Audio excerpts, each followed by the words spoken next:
अस्सलामुअलैकुम एवरीवन, कैसे हैं आप सब लोग। उम्मीद करती हूँ कि आप सब लोग बेहतर होंगे, खुशहाल होंगे और मज़े में होंगे। अल्हम्दुलिल्लाह हम लोग भी सभी बेहतर हैं जी। आज के मैंने अपने ब्लॉग को मॉर्निंग से स्टार्ट किया है और उठते साथ ही ना मेरा सबसे पहला जो काम होता है वो ये कि मैं बेड को अच्छे से बना दूँ, क्योंकि ना बेडरूम में एक बेड के बन जाने से ही हमारे काफ़ी हद तक काम जो हैं वो निपट जाते हैं। दिन छोटे पड़ने लगे हैं सर्दियों के और पूरा पूरा दिन हमारा हो जाता है कि काम ख़त्म होने का नाम ही नहीं लेते। इस तरह से हम लोग अपने कामों को करें जिससे कि हमें थोड़ा मी टाइम भी मिल जाए और हमारे घर के जो काम है ना वो टाइम से होते भी रहे। तो मैं क्या करती हूँ ना कि मॉर्निंग में उठने के साथ ही ना जो बेड वगैरह मुझे बनाने होते हैं, बिस्तर रखने होते हैं, ये सारे काम कर देती हूँ और उसके बाद ही कोशिश करती हूँ कि बच्चों को अच्छे से रेडी कर दूँ। तो दानीन को यहाँ पे मीराब तो डेली होता ही है क्योंकि वो स्कूल जाता है तो उसको तो रेडी करना ही है। साथ में ना मैं दानीन को भी रेडी कर देती हूँ जिससे कि ना मेरी एक हेडेक जो होती है वो ख़त्म हो जाती है कि हाँ भाई बच्चे रेडी हैं, अब कहीं भी जाएं खेले कूदें, मुझे उससे कोई टेंशन नहीं है। उससे पहले ना मैं दानीन को एक फीडर दे देती हूँ जिससे कि वो फीड ले लेती है और उसके साथ मैं फिर उसको कर देती हूँ रेडी करने के बाद फिर लगभग आधा से 1 घंटा निकाल देती हूँ मैं, क्योंकि फीडर मैंने उसे दे दी होती है। उसके बाद मैं उसको ब्रेकफास्ट करवा देती हूँ। बच्चों को रेडी करना और उनका टमी फुल करना ये भी एक बहुत बड़ा टास्क होता है और जिनके छोटे बच्चे हैं तो वो इस परेशानी को बहुत ही अच्छे से समझ सकते हैं। तो बस यहाँ पे देखें मैंने दानीन को रेडी कर दिया, उसके बाद मैंने भी बात ले ली थी और बच्चों ने खेल कूद के ना कुछ इस तरह से मतलब ठीक करे हुए सामान की भी हालत बिगाड़ देते हैं। बट खैर कोई नहीं, बच्चे हैं तो ये सब तो चलता रहता है। तो यहाँ पे जो भी चीज़ें हैं वो लगे हाथ में ठीक कर दूँगी। अक्सर करके ना ऐसा ही होता है कि बच्चे छोटे छोटे होते हैं, टॉयज़ वगैरह खेलना, और दिन इतने छोटे पड़ने लगे हैं कि हम लोगों का पूरा पूरा दिन काम करने में चला जाता है और काम ना बिल्कुल समेटने का नाम ही नहीं लेता। अब मैं जिस ट्रिक से काम करती हूँ ना तो मेरा काम भी टाइम से हो जाता है, कुकिंग वगैरह भी हो जाती है, घर की क्लीनिंग, और साथ ही बच्चों को भी मैं रेडी कर देती हूँ, खुद का खाना पीना, यानी कि हर एक काम मेरा ना टाइम से हो जाता है। और साथ में मुझे खुद के लिए भी टाइम मिल जाता है, जो कि मैं अगर चाहूँ तो थोड़ा बहुत लेट बैठ भी सकती हूँ या फिर मैं बाहर धूप में बैठ लेती हूँ सबके साथ। तो सर्दियों में ना दिन छोटे पड़ने की वजह से ये दिक्कत हम सब लोगों के सामने आती ही है। साथ ही घर को क्लीन रखना है, ऑर्गेनाइज रखना है। होम मेकर्स हैं और हमारा यही काम होता है कि हम अपने घर को कैसे ऑर्गेनाइज रख सके, वो भी बिना पैसे खर्च किए। पर हम तो होम मेकर्स हैं और ऐसे जुगाड़ लगाते ही रहते हैं। तो चले जी, ये देखें बातों ही बातों में मैंने ना अपना ये जो बेड था तो सारी चीज़ें उथल पुथल जो कर रखी थी उसको सेट कर दिया। साथ ही दानीन के कैप वगैरह वो भी ऐसे ही पड़े हुए थे, तो बस उठा के मैं इसी जगह पे उनको रख दूँगी। तो मैंने ना ये कार्डबोर्ड का एक बॉक्स बना रखा है और इसी तरह से मैंने सॉक्स के लिए, साथ में जो हैंकी वगैरह होती हैं उनके लिए अलग अलग छोटे 2-3 कार्डबोर्ड के जो बॉक्स हैं तो उसको मैंने इस तरह यानी कि एज अ ऑर्गेनाइज़र यूज़ कर लिया है। साथ ही ना आज मीराब की पेरेंट्स मीटिंग थी, यानी कि मीराब के मैं स्कूल गई थी पेरेंट्स मीटिंग में। तो वहाँ जो टेस्ट हुए थे तो टेस्ट का दिखाया गया कि किस तरीके से बच्चे ने परफॉर्मेंस किया है, तो सोचा कि आप लोग के साथ में शेयर करती हूँ। और ये मीराब के मार्क्स हैं, तो माशाल्लाह से काफ़ी अच्छे मार्क्स आए थे, तो बस आप लोग के साथ शेयर कर लिए। ऐसा नहीं है कि अच्छे मार्क्स आए हैं तो ही शेयर किए हैं, कभी ख़राब आएंगे तो भी मैं आप लोग के साथ शेयर करूँगी। मार्क्स थे और जब हम लोग ना बच्चों के स्कूल जाते हैं और नंबर वगैरह अच्छे आए, टीचर कहें कि हाँ आपके बच्चे ने अच्छा परफॉर्मेंस किया है, तो ना सुन के काफ़ी अच्छा लगता है। तो जब मैं पेरेंट्स मीटिंग में गई थी तो जो भी मेरा ऑलमोस्ट काम था क्लीनिंग का तो वो तो खैर मैं निपटा के गई थी। उसके बाद मुझे करनी थी कुकिंग और थोड़ी बहुत मुझे कुकिंग की प्रिपरेशन भी करनी थी। साथ ही मुझे लौट के आके बनाना था जिंजर गार्लिक का पेस्ट। तो मैं जिंजर गार्लिक का जो पेस्ट होता है ना वो 8 से 10 दिन का बना के रख लेती हूँ और फिर ना मॉर्निंग में मुझे सब्ज़ी वगैरह बनाने में कोई दिक्कत नहीं होती। जब स्कूल जाता है तो मुझे मॉर्निंग में उठ के सबसे पहले कुकिंग के लिए ही लगना पड़ता है और उस टाइम पे फिर मैं मतलब मिक्सी वगैरह चलाऊँ, बच्चे सो रहे होते हैं तो फिर ना नींद जो होती है वो डिस्टर्ब हो जाती है। तो इस वजह से जिंजर गार्लिक का जो पेस्ट होता है वो अक्सर करके मैं पीस के ही रखती हूँ, जिससे कि मुझे मॉर्निंग में उठ के जल्दबाजी भी ना हो, यानी कि जल्दी जल्दी मसाले वगैरह पीसने की भी हेडेक ना रहे, और साथ ही मेरी जो कुकिंग का टाइम होता है वो भी थोड़ा कम हो जाता है। तो बस यहाँ पे मैंने अपना जिंजर गार्लिक का जो पेस्ट था वो बना के तैयार कर लिया है और इसी टिफ़िन बॉक्स में मैं रख देती हूँ। तो 8 से 10 दिन जो है वो आराम से मेरा जो जिंजर गार्लिक का पेस्ट टोस्ट है वो चल जाता है। इससे ज़्यादा खैर मैं बना के नहीं रखती। महीने भर का लिए बना के रखना तो क्या 5-10 मिनट लगते हैं बनाने में और 8-10 दिन आराम से चल जाते हैं। लेकिन आप लोग अपनी फैमिली के अकॉर्डिंग बना के रख सकते हैं। ये छोटी छोटी सी प्रिपरेशन अगर हम लोग कर लेते हैं ना तो दिन भर के हमारे 5 से 10 मिनट ऐसे ही इजीली बच जाते हैं। साथ ही कुकिंग में हमारा टाइम भी कम लगता है। तो जब कुकिंग कम यानी कि आसान हो जाएगी तो नॉर्मल हमारे जो काम होते हैं ना वो भी जल्दी जल्दी निपटते चले जाते हैं। अच्छा जी, यहाँ मैं बना रही थी मटर पनीर की सब्ज़ी। तो सबसे पहले मैंने पनीर को डीप फ्राई कर लिया। ये ना हस्बैंड को मेरे मटर पनीर में ना जो पनीर होता है वो उन्हें डीप फ्राई ही पसंद है, तो मैं डीप फ्राई करके ही डालती हूँ। और उसके बाद फिर यहाँ पे मैंने जीरा और साथ ही तेज पत्ता डाल दिया है। उसके बाद मैंने यहाँ पे लहसुन, अदरक, टमाटर का पेस्ट डाल दिया था और साथ ही प्याज, मतलब सारी चीज़ें मैंने एक साथ ही पीस ली थी। और पीसने के बाद ना मैंने इसमें डाल दिया है। बाकी के सूखे मसाले जो होते हैं वो भी मैं ऐड कर दूंगी, जैसे कि लाल मिर्ची पाउडर है, हल्दी, धनिया, नमक, ये सारी चीज़ें मैं ऐड कर दूंगी। मसाला जब भुन जाए तो इस स्टेज पे ना आप थोड़ी सी इसमें कस्तूरी मेथी भी ऐड कर दें। इससे ना जो मटर पनीर का टेस्ट होता है वो काफ़ी अच्छा निकल कर आता है। और इसी टाइम पे ही मैं हल्का सा मैंने मसाले को ना भून लिया था और फिर ऐड कर दिए इसमें मटर। तो मटर के साथ भी मैं इसको 2-4 मिनट के लिए ऐसे ही भून लूँगी। और जब तक ये भुनेगा तो उतने बीच में ही दानिन के जो कपड़े सूख चुके थे तो बस उनको मैंने फ़ोल्ड करा और फ़ोल्ड करके मैं यहाँ पे रख लूँगी। तो जब हम लोग काम कर रहे होते हैं ना तो उस टाइम पे आप लोग कोशिश करा करें कि जो भी काम है यानी कि जब आप अपने एक्टिव मोड में आ चुके हैं तो अपने ज़्यादा से ज़्यादा कामों को निपटाने की कोशिश किया करें। अब चाहती तो सब्ज़ी यानी कि मसाला जो भुन रहा था मैं उस टाइम तक बैठ सकती थी या फिर मोबाइल चला लेती, लेकिन नहीं, कि जब हम अपने एक्टिव मोड में हैं तो हम कोशिश करेंगे कि अपने ज़्यादा से ज़्यादा जो भी काम है उनको हम निपटा दें। ही ना आप जिस जगह पे काम कर रही हैं तो देख लें वहाँ पे कि अगर और कोई भी काम या कोई चीज़ बिखरी हुई पड़ी है दिख रही है आपको, तो आप ना उसको ऐसे ही ना छोड़ें बल्कि उसको सेट कर दें, अच्छे से फोल्ड करके दोबारा रख दें। जैसे कि आप वार्डरोब में कपड़े रख रही हैं, अलमारी में रख रही हैं, अगर वहाँ आपको कोई और कपड़ा या कोई और चीज़ बिखरी हुई दिख रही है या अपनी जगह से इधर उधर हो गई है तो बस आप उसको ठीक कर दें। लगे हाथ यहाँ बस आपके कुछ ही सेकंड लगेंगे और कुछ ही सेकंड में जो चीज़ है वो आपकी ऑर्गेनाइज हो जाएगी।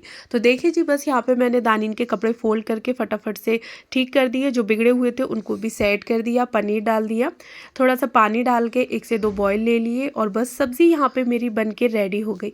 गरम मसाला डाला है और ऐड करा है मैंने यहाँ पे हरा धनिया कटा हुआ और बस सब्ज़ी रेडी है हमारी। अब इसके बाद मुझे इसमें कुछ भी करने की ज़रूरत नहीं है। अच्छा जी, ये ना जुमे का दिन था और टाइम हो चुका था नमाज का, तो बस यहाँ पे आटा वगैरह भी मैंने लगा के रख दिया था और आटा लगाने के बाद ना फिर मैं नमाज़ पढ़ने के लिए बैठ गई थी, यानी कि खड़ी हो गई थी, नमाज अदा की ज़ोहर की। और आप लोग देख ही रहे होंगे कि नमाज़ पढ़ने में ना दानीन यानी कि पूरी नमाज में रुकू सजदे मेरे साथ ही करती रहती है और अगर मैं बैठ जाऊँ इस तरह से तो बस गोद में आके बैठ जाती है। तो बच्चों के साथ हमारी नमाज कुछ इसी तरह से होती है। और छोटे छोटे बच्चों को ना जब हम लोग कुरान पढ़ रहे हैं, नमाज़ पढ़ रहे हैं, तो बच्चों को हमें अपने साथ इन्वॉल्व भी करना चाहिए। इससे ना बच्चों के अंदर थोड़ी दीनी तालीम की जो बातें होती हैं और जो हरकतें होती हैं ना वो उनके अंदर बचपन से ही डेवलप होती जाती है। तो यहाँ ना जुमे वाले दिन मेरा क्या काम होता है कि मैं मॉर्निंग में ही उठ के बात ले लेती हूँ, यानी कि सुबह ही अपने नहा धो के फ्रेश हो गए और फ्री हो गए इस काम से और जल्दी से जल्दी अपने घर की जो क्लीनिंग होती है ना उसको भी मैं निपटा लेती हूँ। और साथ ही फिर जुमे वाले दिन जुमे की नमाज के बाद या फिर पहले जब भी आपका मन हो उस दिन ना आप लोग सूर्य कैफ पढ़ने की ज़रूर कोशिश करा करें, आदत डालें। थोड़ी बड़ी है लेकिन हाँ, जब आप डेली ही पढ़ते रहेंगे ना तो आपको आदत हो जाएगी। सूर्य रहमान भी पढ़ सकते हैं, सूर्य यासीन, ये सारी सूरतें काफ़ी अच्छी होती हैं, लेकिन सूर्य कैफ जो होती है वो जुमे वाले दिन बहुत ही असरदार है, काफ़ी पावरफुल होती है। तो बस एक दिन पढ़नी है, आप किसी भी दिन पढ़ सकते हैं, सुबह फजर की नमाज के बाद ही पढ़ लें।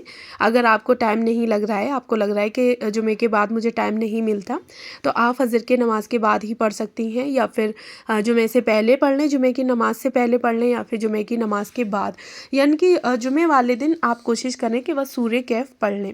तो पंसुरामे में ही मैं पढ़ लेती हूँ। साथ ही जुमे वाले दिन कोशिश करा करें कि अच्छे से यानी कि रेडी होने ना, जैसे कि साफ़ सुथरे और पाक साफ़ अपने कपड़े, और जब आप नहा धो लेंगी तो वैसे ही आपके पाक साफ़ कपड़े होंगे।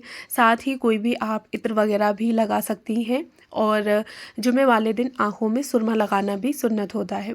तो ये जो काम होते हैं वो जुमे वाले दिन करना अच्छा लगता है, आप लोग कर सकते हैं। फिर ना जुमे के बाद यानी कि ज़ोहर की नमाज़ के बाद फिर मैंने कोई भी शूट नहीं किया था, क्योंकि नॉर्मली जो काम होता है बस वही हुआ था। और शाम में फिर बनाई बिरयानी, और बिरयानी इंजॉय की इशा की नमाज़ के बाद। सर्दी गर्मी कोई सा भी मौसम हो, आप लोग कोशिश करा करें कि नमाज़ों की जो अदायगी है वो डेली ही यानी कि टाइम पर 5 वक्त की हो सके तो बहुत ही बेहतर है। अगर 5 वक्त की नहीं कर पा रहे हैं आप, तो 2 से 3, 4, 5 धीरे धीरे करके आप आदत डाल सकते हैं। लोगों को ना बहुत सी ऐसी प्रॉब्लम होती हैं जो कि हम किसी से नहीं कह सकते, और कोई मतलब किसी भी प्रॉब्लम का सॉल्यूशन जो है वो हम किसी से ले भी नहीं सकते। तो उसके लिए मैं आपको सबसे बेस्ट सॉल्यूशन बताती हूँ कि आप नमाज़ पढ़ना शुरू कर दें, और आपकी परेशानियाँ जो हैं वो कहाँ चली जाएंगी, यकीन माने आपको पता भी नहीं चलेगा। मैं भी काफ़ी परेशान रहती थी डिप्रेशन में, और जब से मैंने नमाज़ पढ़ना शुरू करी है तो यकीन माने कि मेरा डिप्रेशन, मेरी टेंशन कहाँ गई मुझे खुद नहीं पता। तो बस हमें जैसे भी हालात हों हमें अल्लाह ताला के करीब रहना है। ऐसा नहीं है कि हालात हमारे ख़राब हुए तो हम अल्लाह ताला के करीब हो गए, और जैसे ही हमारे हालात सुधर गए तो हम फिर से मतलब नमाज कहाँ गई हमें कुछ पता नहीं है। अच्छे बुरे, खुशी के हालात, गम के हालात जैसे भी हैं, अल्लाह ताला के करीब रहें। जो भी आपकी शिकायत है आप उससे कहते रहें, आपकी खुशियाँ हैं, आप खुश हैं तो उस चीज़ को भी अल्लाह ताला से शेयर करें। जब हम लोग अपनी छोटी से छोटी और बड़ी से बड़ी बात को अल्लाह ताला से शेयर करते हैं तो वो सब देख रहा होता है, सबके दिलों के हाल जानता है, और हमारी प्रॉब्लम कब सॉल्व हो जाएगी ये हमें पता तक नहीं चलेगा। अच्छा जी, तो चलें अब मैं अपने कामों पे आती हूँ। तो यहाँ पे देखें घी का डब्बा जो था वो मेरा खाली हो चुका था, तो उसको भी मैंने फ़िल कर दिया, और साथ ही फिर खाना वगैरह हम लोग खा के फ्री हो चुके थे। और रात में ना मैं कोशिश करती हूँ कि ऐसे ही किचन को ना छोड़ूँ, बल्कि किचन को पूरे तरीके से मैं समेट कर ही सोऊं। तो बस घी को फिल करा और डब्बों को अच्छे से मैंने वाइप कर दिया था, और साथ ही अब मैं यहाँ पे गैस स्टोव को, काउंटर टॉप को भी क्लीन कर दूँगी, जिससे कि ना मैं मॉर्निंग में अगर किचन में उठ कर आऊँ तो मुझे भी अच्छा लगे कि हाँ मेरी किचन एकदम से साफ़ सुथरी है और मेरा काम करने में ना मन लगे। काफ़ी दफ़ा ऐसा होता है कि किचन हमारी गंदी होती है, सिंक में ना बर्तन गंदे भरे हुए होते हैं, और हम लोग नेक्स्ट जो मील होती है उसकी प्रिपरेशन के लिए आए होते हैं, लेकिन उस टाइम ना फिर जो किचन की हालत होती है ना वो देख के हमारा सर दर्द करने लगता है, एक चिड़चिड़ापन चलने लगता है, और बिल्कुल भी ना कुकिंग में मन नहीं लगता, क्योंकि हमारे दिमाग में टेंशन होती है ना कि पहले हमें किचन को साफ़ करना है, उसके बाद हम कुकिंग करें, और करें भी तो जगह ही नहीं है। तो इस तरह से मैं कोशिश करती हूँ कि अपने हर मील के बाद किचन को अच्छे से क्लीन कर दूँ। अगर मेरे पास ना ज़्यादा टाइम नहीं होता है तो मैं क्या करती हूँ कि सिर्फ एक वाइप मैं काउंटर टॉप पे और किचन में गैस स्टोव पे लगा देती हूँ, और गंदे जो बर्तन होते हैं ना, जैसे कि मुझे कोई और काम करना है, दानीन मुझे परेशान कर रही है, तो मैं गंदे बर्तनों को ना अपने जो बास्केट है उसमें रख देती हूँ, और थोड़ी देर बाद यानी कि जब भी मैं दानीन से या किसी अपने और काम से फ्री हो जाती हूँ तो तब मैं बर्तनों को वॉश कर लेती हूँ। लेकिन हाँ, गैस स्टोव को और जो काउंटर टॉप होता है उसको तो मैं कोशिश करती हूँ कि अच्छे से क्लीन ही कर दूँ, उस पर सामान बिखरा हुआ ना छोड़ूँ। अच्छा देखें, यहाँ पे ना मैं मलाई इकट्ठी कर लेती हूँ घी निकालने के लिए। घर पे ही मैं ना घी बना के तैयार कर लेती हूँ, और काफ़ी अच्छा मेरा घी बन के रेडी हो जाता है। तो बस ये जो भगोनी है तो इसको मैं मलाई से फिल कर लेती हूँ, और उसके बाद ही 10 से 15 दिन में ये भगोनी मेरी भर जाती है, और फिर मैं घी को निकाल लेती हूँ। तो बस यहाँ पे मैं भगोनी में से जो भी मलाई है ना वो बड़े भगोने में ट्रांसफ़र कर लूँगी, और रात भर मैं इसको ऐसे ही छोड़ दूँगी, और सुबह में फिर मैं इसको गर्म कर लूँगी। तो नेक्स्ट अगर आप लोग चाहते हैं कि मैं घी निकालने की जो प्रोसेस है वो किस तरह से करती हूँ आप लोग के साथ शेयर करूँ, तो मुझे कमेंट बॉक्स में बताइएगा ज़रूर, और मैं आप लोग के साथ शेयर करूँगी। इनका जो काम था उससे मैं फ्री हो गई, यानी कि कुकिंग भी हो गई, खाना वगैरह भी खा लिया, साथ में गंदे बर्तनों को मैंने बास्केट में रख लिया था, और मलाई वगैरह जो मुझे दूसरे भगोने में ट्रांसफ़र करनी थी वो भी कर दी, और उसके बाद सारे बर्तनों को मैंने यहाँ पे वॉश करके भी रख दिया, क्योंकि रात में ना मैं कोशिश करती हूँ कि गंदे बर्तन बिल्कुल भी भी ना छोड़ूँ। आप लोग भी इस आदत को अपने अंदर डाल लें। और अगर हम लोग जब गंदे बर्तन किचन में ऐसे ही भरे छोड़ देते हैं ना, तो कहते हैं कि घर में जो बरकत होती है वो धीरे धीरे करके ख़त्म होती चली जाती है। तो बस इस चीज़ को मैं ज़रूर फॉलो करती हूँ कि बर्तनों को मैं वॉश करके रखूँ। और साथ ही शूज़ भी मैंने वॉश करके डाल दिए थे ना, तो सर्दी पड़ रही है और शूज़ सूख नहीं पा रहे हैं, तो उसकी वजह से ना मैं रोज़ यहाँ पे इनको डालती हूँ। और मुझे फिर रात में याद आया 8 साढ़े 8 का टाइम हो रहा होगा, तो फिर मैं फटाफट से यहाँ पे शूज़ लेने के लिए आ गई थी। पहली बार है मेरे चैनल पर तो प्लीज़ मेरे चैनल को ज़रूर सब्सक्राइब करें, साथ में बेल आइकन को भी ऑन कर लें। और हाँ, कमेंट बॉक्स में बताएं ज़रूर कि आपको कैसा लगा।